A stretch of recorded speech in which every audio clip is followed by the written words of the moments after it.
Bon, déjà, donc, c'est une comédie, hein, une vraie farce, une vraie comédie. C'est un sujet qui est grave, mais le film est une comédie dans lequel on rigole beaucoup, j'espère.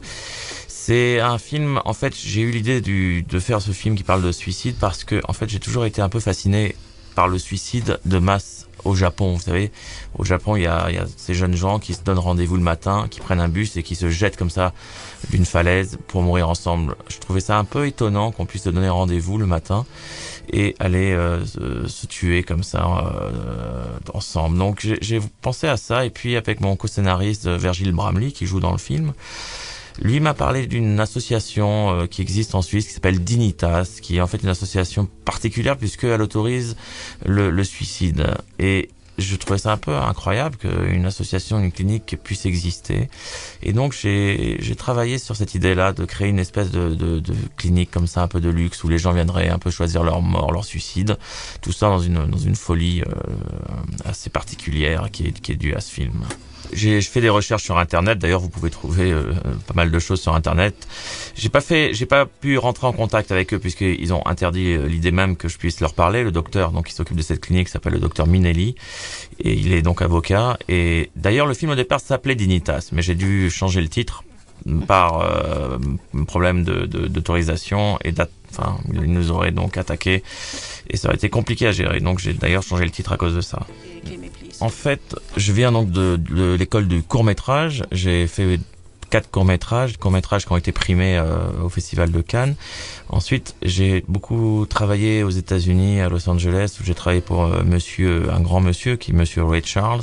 J'ai travaillé avec lui pour des musiques vidéo. J'ai travaillé donc produit par Quincy Jones, et à partir de là, on m'a fait une proposition qui était de faire un film qui s'appelait Snowboarder. Snowboarder, c'est un film qui se tournait à la neige en Suisse, à Verbier, à Stade. Et là, c'était une proposition assez alléchante financièrement, donc j'ai dit oui. Mais c'était une grave erreur parce que c'était un film pas très intéressant à faire et qui n'a absolument rien à voir avec mes courts-métrages ou Kill Me Please. Avec mes courts-métrages, oui, parce que c'est dans la même veine, c'est dans la même humour noir, c'est des thèmes, des sujets forts sur lesquels je m'amuse et sur lesquels j'espère le spectateur s'amuse. C'est un sujet qui est grave, mais c'est ce qu'on appelle de l'humour noir. L'humour noir, c'est un humour particulier, c'est un humour qui dérange. Donc c'est ce qui est intéressant, c'est que ça, en tout cas, ça fasse réfléchir, que ça dérange, ça bouscule, et que on puisse justement, encore une fois, discuter avec un décalage d'un sujet qui est important et politique. Bah merci. Qu'est-ce que vous voulez que je pense? C'est mes deux grands réalisateurs. C'est un hommage. Tant mieux, bien sûr. J'adore Buñuel. Tarantino, je trouve formidable Tarantino. D'ailleurs, ce qui est assez rigolo avec Tarantino, c'est que l'actrice, la transsexuelle, donc qui joue dans mon film Zazie de Paris, a coaché les acteurs sur Inglourious Basterds de Tarantino, les acteurs allemands, comme puisqu'elle vit à Berlin et qu'elle est très proche d'un autre acteur qui s'appelle Ulrich Tukur qui l'a mis en place. Et elle aussi trouve qu'il y a quelque chose dans ce film qui effectivement se rapproche de l'humour que monsieur Tarantino peut avoir sur ces films-là. Donc oui, bien sûr, je prends. Alors, j'ai parlé de Pasolini parce que à la Cinémathèque de Bologne, il se fait qu'il y a des documents rares qui sont les premiers scénarios scripts de monsieur Pasolini, et donc c'était assez troublant d'être là parmi tous ces scripts originaux de Pasolini. Il se fait que ça a été un choc pour moi de voir ça, donc c'est pour ça que j'ai parlé de Pasolini, que j'aime beaucoup. Mais par rapport à mon film, c'est surtout Marco Ferreri et La Grande Bouffe qui pourraient se rapprocher au niveau du cinéma italien de ce film-là. Certains personnages sont en phase terminale. Zazie de Paris joue quelqu'un qui a eu un cancer, qui n'arrive plus à chanter d'ailleurs, et qui donc vient là pour finir ses jours. D'autres, effectivement, sont des malades psychiatriques. Et ce dont j'ai voulu parler avec ces malades, c'est un peu le monde finalement dans lequel on est, un monde de consommation, un monde où chacun finalement travaille pour consommer. Et plus on consomme, plus on travaille, plus on consomme, et plus on aura finalement envie de se suicider puisque on consomme finalement tellement trop qu'on travaille trop pour pouvoir gagner sa vie. C'est un peu comme un catalogue Ikea. On choisit sa mort. Dans le film, il y a un moment, cet homme âgé qui se paye une prostituée et qui veut mourir dans les bras d'une prostituée. Et c'est un peu ce monde-là de consommation où chacun finalement s'achète une mort. C'est une réalité. En fait, en regardant, en cherchant sur Internet donc différents blogs et sujets sur le suicide, il est apparu qu'il y a eu des études très sérieuses qui ont été faites sur le coût du suicide dans notre société et société occidentale, puisque je pense pas que les Africains se suicident si facilement en fait que nous les Occidentaux. Et la réalité est que le suicide, quelqu'un qui suicide ne cotise plus pour ses retraites ou les retraites des autres, ne cotise plus pour la sécurité sociale, ne paye plus d'impôts. Donc c'est un coût sociétal, quelqu'un qui meurt. Et effectivement, l'idée est apparue de se dire qu'un jour le gouvernement essaiera peut-être de canaliser le suicide, de tout faire pour contrecarrer le suicide, parce que c'est un coût pour la société.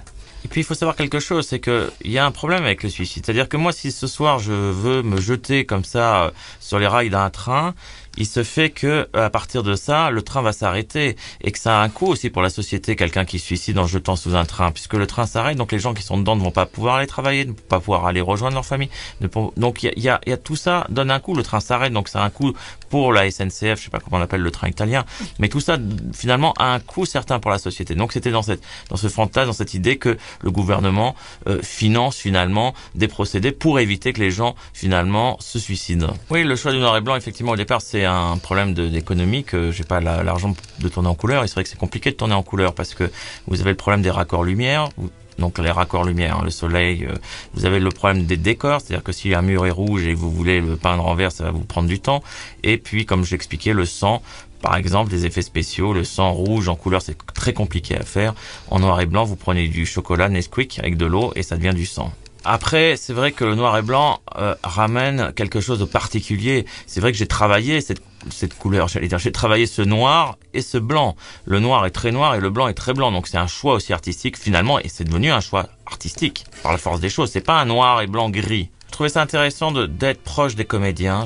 Moi je cadre, c'est moi qui cadre, et je trouvais ça intéressant avec mon chef opérateur qui cadre d'ailleurs, parce qu'on avait 2 caméras, d'être proche d'eux et de les suivre comme si on était au cœur de l'action, au cœur je trouve qu'aujourd'hui il faut faire ces films-là avec caméra au point, caméra portée. Je trouve que aujourd'hui tout ce qui est travelling et grue, c'est dépassé pour moi. C'était le cinéma des années 60. Aujourd'hui, il faut être près de l'action, il faut être dans l'action, il faut être dans l'histoire. I complimenti a Olia Barcò. Ricordo che il Kill Me Please ha vinto il premio Marco Aurelio della giuria all'ultimo Festival internazionale del film di Roma, e ricordo l'anteprima questa sera alle ore 20:15 al Cinema Lumière di Piazza Gardino 65, poi da domani si trova nelle sale di Prima Visione. Prego. Merci, juste une petite chose rapidement, je cherche une jeune fille dont j'étais fou amoureux, qui était de Bologne, qui s'appelait Annalisa Bezzi, qui était ma première amour d'enfance, j'avais 15 ans. Beh, è una piccola cosa, io cerco una ragazza di cui ero pazzamente innamorato, di Bologna, avevo 15 anni, che si chiama Annalisa Bezzi.